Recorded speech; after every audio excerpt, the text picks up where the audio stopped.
प्रतापगढ़ राज्य में धर्मशील राजा राज्य करते थे। उनके राज्य में प्रजा बहुत खुश थी। बेटा, शौर्यवान ओ शौर्यवान, खेत पर नहीं चलना है क्या? बहुत आलसी हो गए हो तुम।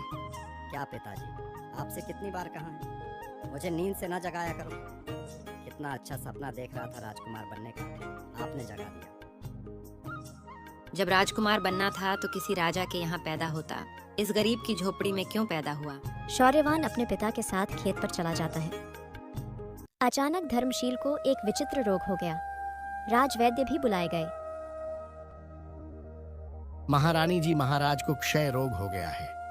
हम लोग सारे प्रयास करके हार गए, लेकिन महाराज की हालत में कोई सुधार नहीं हो रहा है। तो राजवैद्य जी, कोई तो उपाय होगा। ऐसा कौन सा काम है जो करने पर भी ना हो, और ऐसा कौन सा रोग है जिसका उपचार न हो? परेशान ना हो महारानी, उपाय है, लेकिन बहुत जोखिम भरा। अपनी जान दांव पर लगानी पड़ सकती है। अपने राज्य के बाहर एक गुफा में आम का वृक्ष है। उस पर दिव्य फल आते हैं। उन फलों को खाने से महाराज की बीमारी ठीक हो सकती है। राजवैद्य जी, आप कहो तो मैं अपने महाराज के लिए उस पूरे वृक्ष को फलों सहित यहीं ले आऊंगा। आप हमें केवल उस जगह का नाम बताएं। नहीं सेनापति, यह बल से नहीं बल्कि बुद्ध से करने वाला कार्य है। इसलिए सबसे पहले तुम राज्य के बुद्धिमान और हिम्मत वाले व्यक्तियों को ढूंढो।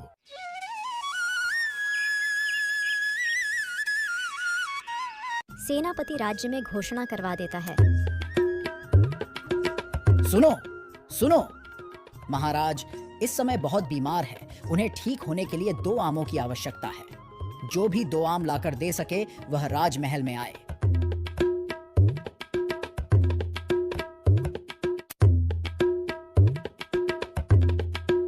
घोषणा सुनकर कुछ लोग राजमहल भी गए, लेकिन गुफा से आम लाने की बात सुनकर डर गए। शौर्यवान भी राजमहल गया। राजवैद्य ने जब शौर्यवान को देखा तो कहा, बेटा, तुम अभी बालक हो, इतना जोखिम भरा कार्य तुम कैसे कर पाओगे? राजवैद्य जी, वीरता और ज्ञान की कोई उम्र नहीं होती, इसलिए आप निश्चित होकर मुझे वह आम के फल लाने की आज्ञा दीजिए। शौर्यवान राजवैद्य के अनुसार फलों को लाने गुफा की तरफ चल दिया। शायद यही वह गुफा है और इसी के अंदर मुझे वे फल मिलेंगे।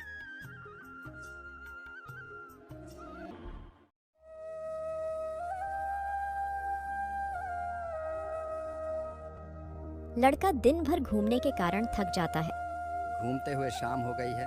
इस राज्य के राजमहल तक आ गया हूँ, लेकिन अभी तक एक भी सवाल का जवाब नहीं मिला।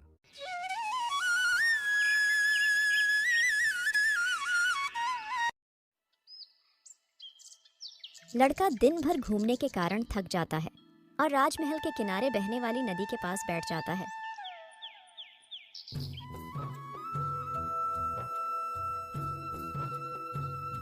अरे देखो देखो, कितना सुंदर युवक है। ये अपने राज्य का तो लगता नहीं है। चलो मालूम करते हैं ये कहाँ रहता है और यहाँ क्यों आया है। राजकुमारी मन ही मन उससे विवाह करने की ठान लेती है। सुंदर युवक, तुम कौन हो और हमारे राज्य में क्या करने आए हो? मैं इस राज्य में नया हूँ और भटकते भटकते तुम्हारे महल के पास आ गया था। यहीं विश्राम करने लगा। क्या आप मुझसे विवाह करेंगे? मैं आपसे विवाह करना चाहती हूँ। राजकुमारी की विवाह वाली बात से शौर्यवान भौंचक्का रह जाता है। बोलो, करोगे मुझसे शादी? नहीं राजकुमारी, मैं यहाँ अपने कुछ सवालों के जवाब पाने के लिए भटक रहा हूँ। जब तक मुझे मेरे सवालों के जवाब नहीं मिल जाते, तब तक मैं विवाह तो क्या ठीक प्रकार से भोजन भी नहीं कर सकता। आप अपने सवाल बताएं, मैं उनका जवाब देने की कोशिश करूंगी। वह क्या है जो आज भी है और कल भी होगा? वह क्या है जो आज तो नहीं है लेकिन कल होगा? और तीसरा सवाल, वह क्या है जो आज तो है लेकिन कल नहीं होगा? राजकुमारी बहुत बुद्धिमान लड़की थी।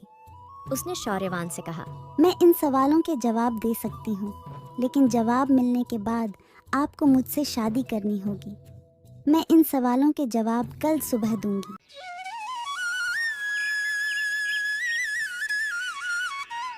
शौर्यवान राक्षस को सवालों के जवाब सुनने के लिए बुला लेता है। फिर सब वेश बदलकर बनिए दुकान पर जाते हैं।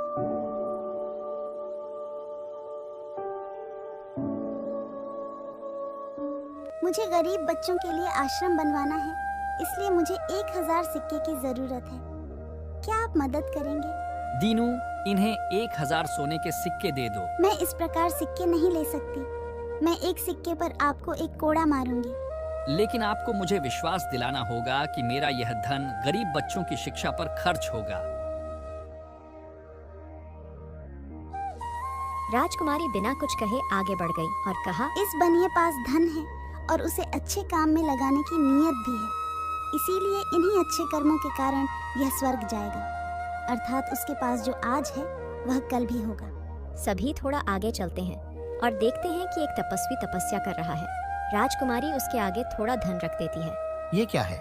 हटाओ इसे, हटाओ। ये हराम का धन है, मैं इसे नहीं ले सकता।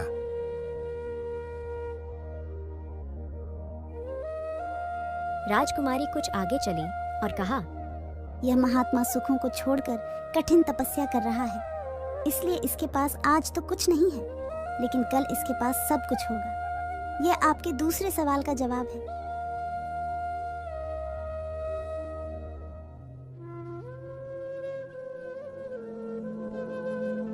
भाई, हम लोग बहुत भूखे हैं, थोड़ा भोजन हमें भी दे दो। बहुत जोर से भूख लगी है। भागो भागो यहाँ से, न जाने कहाँ से चले आते हैं। कितने दिनों बाद भोजन मिला है, मैं नहीं दूंगा।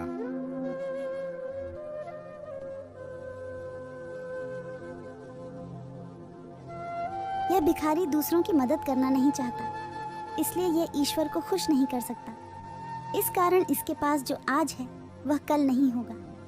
अर्थात जो इंसान बांटना नहीं जानते, उनके पास आज जो है वह कल नहीं होगा। यह आपका तीसरा जवाब है।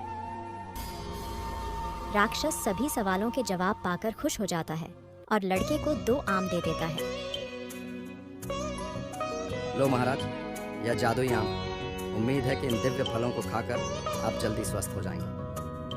अब मुझे अपने घर जाने की अनुमति दीजिए। वह लड़का आमों को लेकर अपने घर पहुंचा। पिताजी, ये उज्जैन के राजा की इकलौती पुत्री है और इसको मैंने विवाह करने का वचन दिया है, इसलिए अब हम सब उज्जैन चलेंगे। शौर्यवान अपने माता पिता के साथ उज्जैन आकर राजकुमारी से विवाह करता है और अपने माता पिता के साथ वहीं रहने लगता है।